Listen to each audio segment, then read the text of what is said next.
Action. আসসালামু আলাইকুম। আমাদের কিন্তু ডিসকাউন্ট শেষ পর্যায়ে, এটা আমি আগেও বলছিলাম, এখনো বলতেছি, একেবারে শেষ পর্যায়ে। তো আমাদের শোরুমটা কিন্তু 13 নম্বর সেক্টর রয়্যাল মালাবারের ঠিক উল্টা পাশে। তো আজকের ধামাকা অফার হলো, আমরা কিন্তু এই সেটটা, এই জব সেটটা দেখছেন, এটা কিন্তু আমরা গিফট করবো। তো কোন সেট কিনলে আপনি গিফট পাবেন, এটা আমরা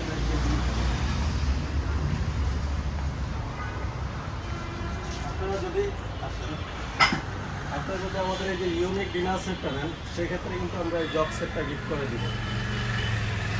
সেটটা একটু দেখেন, তারপরে দেখেন যে আমাদের এই সেটটা কত সুন্দর। দেখেন এই যে এই সেটটা আমরা গিফট করে দিব। এটা এখানে 6টা মগ আছে, একটা জগ আছে, আর বড় একটা ডিশ আছে। তো আজকের জন্য এই পর্যন্ত। আমরা এই সুন্দর জগ সেটটা গিফট করে দিব যদি আপনারা ইউনিক ডিনার সেটটা নেন। তো ওকে, আল্লাহ হাফেজ, বিদায়। আসসালামু আলাইকুম ওয়া রাহমাতুল্লাহি ওয়া বারাকাতুহু।